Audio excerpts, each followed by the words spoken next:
Medical minds podcast में आप लोगों का फिर से स्वागत है। और आज हम लोग बहुत अच्छी टॉपिक को लेकर के आए हैं डिस्कशन के लिए पॉडकास्ट में, और वो टॉपिक है नर्वस सिस्टम से रिलेटेड। लेकिन एग्जैक्टली ये नर्वस सिस्टम की बात तो कहीं ना कहीं है ही, लेकिन आप लोगों को जान करके हैरानी होगी कि हमारा जो इंटेस्टाइन है, इसको कहा जाता है कि ये एक सेकंड ब्रेन है। तो इंटेस्टाइन को आप लोगों ने में सुना होगा कि अक्सर ऐसा कहा जाता है कि intestine is the second brain. इसके पीछे का रीज़न ये है कि इसके अंदर जो न्यूरॉन्स हैं वो बहुत ही कॉम्प्लेक्स नेटवर्क से बने होते हैं, जिसको हम लोग इंटेरिक नर्वस सिस्टम कहते हैं। और इसमें मिलियंस ऑफ नर्व सेल होते हैं। अब आप सुन करके हैरान होंगे कि लगभग 500 मिलियन न्यूरॉन जो है इंटेस्टाइन में मौजूद होता है, 900 मिलियंस। और ये संख्या स्पाइनल कॉर्ड के न्यूरॉन्स से भी कई गुना ज़्यादा अधिक है। और ये न्यूरॉन्स का क्या काम है कि ये डाइजेशन में मदद करते हैं, फूड के मूवमेंट में मदद करते हैं, एंजाइम के सिक्रेशन में मदद करते हैं, और इवन ब्लड फ्लो जो गट का होता है उसको भी ये संभालते हैं। और सबसे बड़ी बात है कि जितने भी ऑर्गन है बॉडी के अंदर, जितने भी ऑर्गन हैं, चाहे वो हमारा आइज़ हो, चाहे हार्ट हो, वो सारे को हमारा मस्तिष्क कंट्रोल करता है। लेकिन हम कह सकते हैं कि इंटेस्टाइन जो है एक ऑटोनोमस बॉडी की तरह काम करता है। ये बहुत सारे काम को परफॉर्म करने के लिए ब्रेन का परमिशन इसको नहीं चाहिए, ये खुद ही उस काम को रेगुलेट कर लेता है। इसलिए इसको हम लोग second brain of the human body भी कहते हैं। ठीक है, तो हमारे सामने जो सर बैठे हुए हैं, इनसे मेरा एक बहुत ही इम्पॉर्टेंट सवाल है कि चूँकि हम लोग अभी कंपैरिजन कर रहे हैं ब्रेन को या स्पाइनल कॉर्ड को अपने इंटेस्टाइन से, क्योंकि इंटेस्टाइन के अंदर ऑब्वियसली इतने सारे न्यूरॉन्स हैं। तो सवाल सर ये है, बीइंग अ माइक्रोबायोलॉजिस्ट, सर ये बताएं कि हमारे बॉडी के अंदर कुछ यूज़फुल बैक्टीरिया मौजूद होता है, कुछ नॉन पैथोजेनिक बैक्टीरिया मौजूद होता है।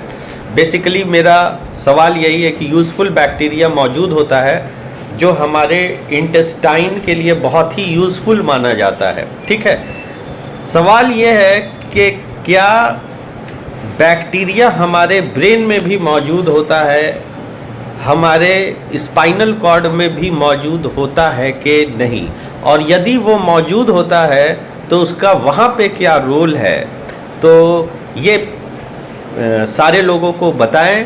बड़ा इंटरेस्टिंग टॉपिक है, और चूँकि आप स्पेशलिस्ट हैं माइक्रोबायोलॉजी के, तो आप इस चीज़ को ज़्यादा बेहतर बता सकते हैं। बहुत अच्छा सवाल आपने पूछा है सर। इंटेस्टाइन में हमारा ट्रिलियंस ऑफ बैक्टीरिया होता है जो रेगुलेट करता है एंजाइम को, उसके बाद फूड के डाइजेशन को और विटामिन के सिंथेसिस को। अभी जो इस टॉपिक पे आपने डिस्कस जो किया कि हमारा इंटेस्टाइन जो है वो सेकंड ब्रेन है, यानी कि इंटेस्टाइन में न्यूरॉन्स हैं जो कि आपके ब्रेन के जैसा वो काम कर रहा है। तो इनका सवाल जो था कि क्या ब्रेन में इंटेस्टाइन के जैसा बैक्टीरिया पाया जाता है कि नहीं, तो इसका जवाब है नहीं।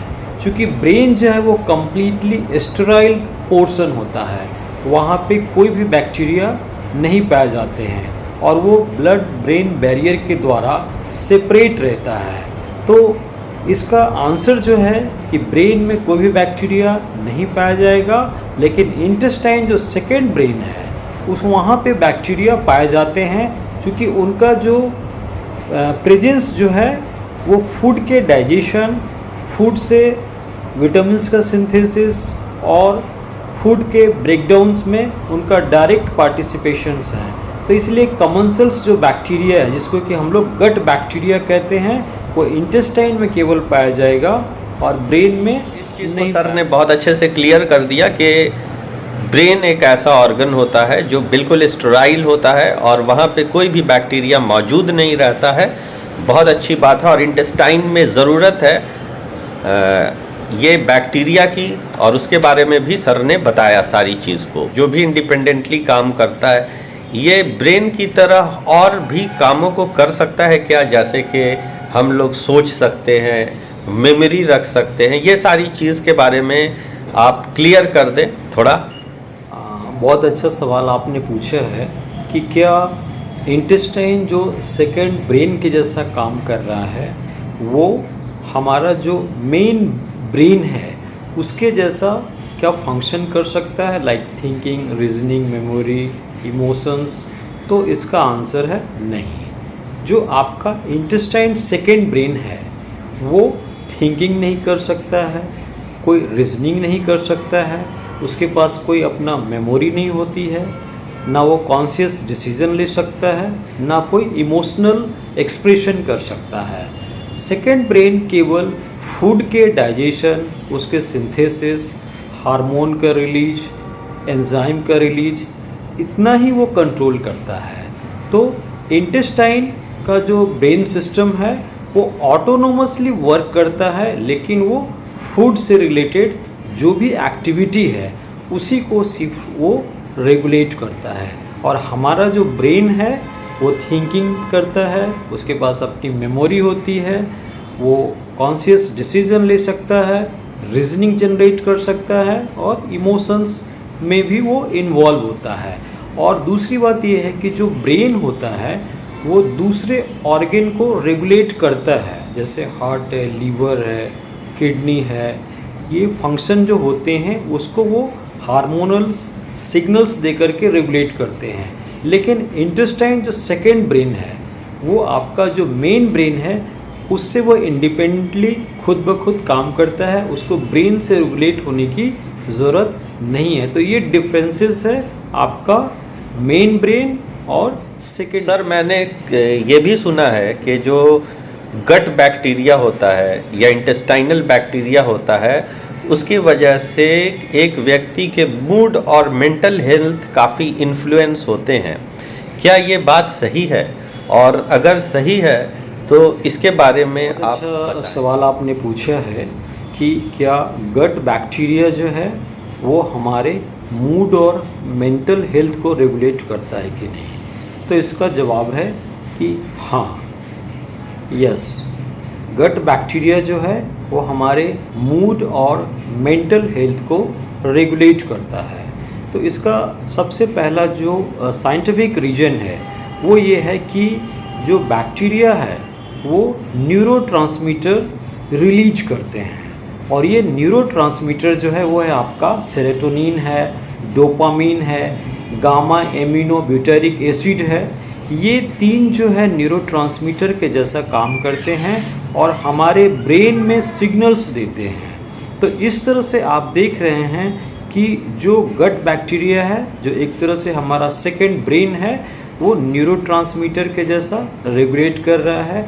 दूसरा है कि ये कम्युनिकेशन करता है ब्रेन से, जिसमें आपको मालूम है कि हमारे जो ब्रेन में वेगस नर्व्स होता है जो बॉडी से कनेक्ट रहता है।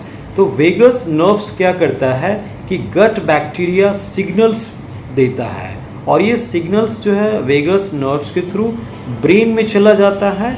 और ब्रेन में सिग्नल्स जब गया, जब आपके गट बैक्टीरिया के थ्रू गया है, उससे हमारा मूड कंट्रोल होता है, मेंटल स्ट्रेस यानी कि हमारा जो अगर कोई स्ट्रेस है वो रिलीज हो रहा है। उसके बाद हमारा इमोशनल प्रोसेस जो है, जैसे हम कभी बहुत ज़्यादा इमोशंस में चले जाते हैं, तो ये भी हमारा जो है गट बैक्टीरिया रेगुलेट करता है थ्रू वेगस नर्व्स के थ्रू सिग्नल्स दे करके।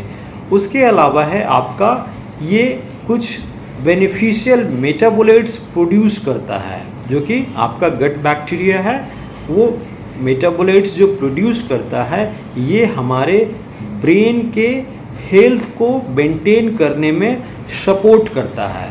तो इस तरह से आप देख रहे हैं कि जो आपका सेकेंड ब्रेन है, जहाँ पे गट बैक्टीरियाज पाए जाते हैं, वो आपके हेल्थ को और आपके मेंटल स्टेटस को रेगुलेट। बहुत बहुत धन्यवाद सर, आपने बहुत अच्छी जानकारी दी। और इसके साथ मुझे लगता है कि इस पॉडकास्ट को मैं ख़त्म करता हूँ यहाँ पे।